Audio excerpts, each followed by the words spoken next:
Does South Africa and the South African people have a crisis and international problems? Yes, we do. Let's talk about all this political stuff. But before I do, I just wanted to share to the South African people that are crying and wanting land.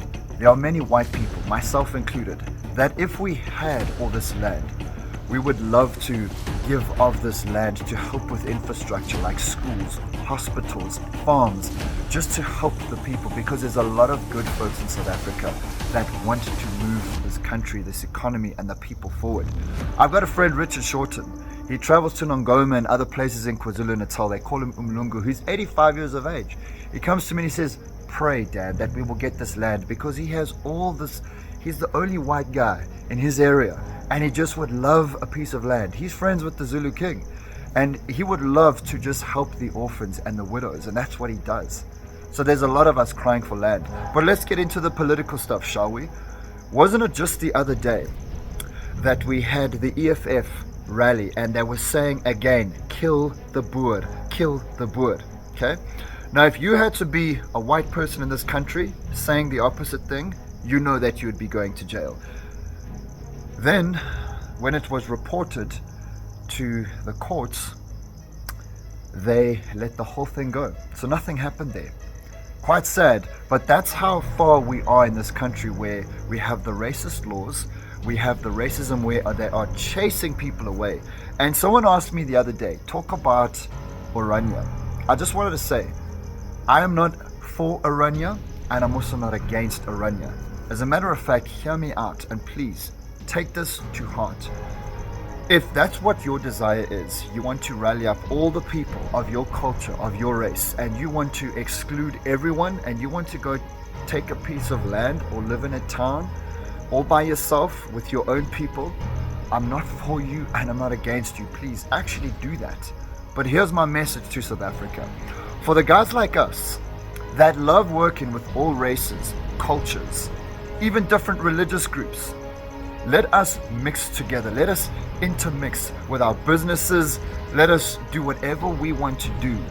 Whether we want to date, marry, do business, whatever we want to do with anyone else of another color, another race, another culture, then please allow us to do so in peace, and just leave us alone, that we can work together, because we don't see color like other people. We actually just see working people, and we see an economy that is struggling, people that are suffering. I don't know how many millions of people are on government grants right now. How many millions of people are unemployed? How many more millions of people because of greed and corruption? Now, as a man who understands and studies biblical kingdom principles, the first thing that we got to understand is it's the love of money that is the root to all kinds of evil. And that is what is busy happening. When we looked at America and we saw the corruption that was happening there, most of us were shocked. Now, if we think of our own beloved country, we can just imagine how much corruption is busy happening right now in our country and our economy.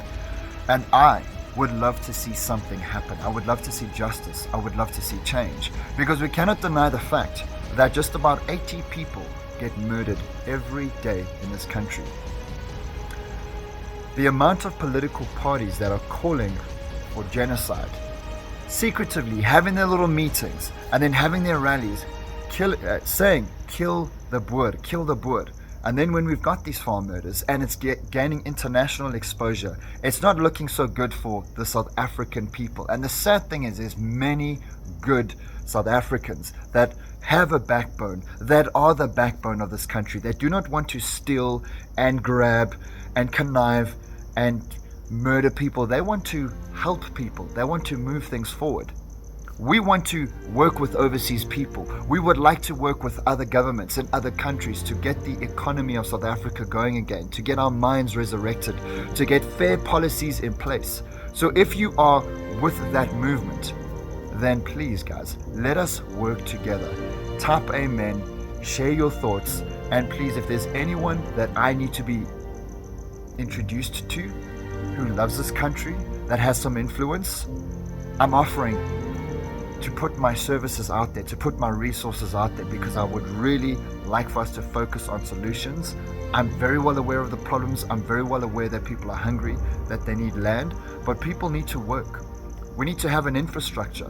Prisoners need to be working as well. They can't just be sitting there and the taxpayers are working and looking after them. Prisoners should be working. There's 157,000 inmates apparently in this country. If each one was earning the equivalent of 1,000 or 2,000 rand a month, they could help the economy.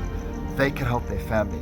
We could get relief from the taxpayers. We could use that money for other things. So instead of us complaining about this country falling apart, how about we start working together?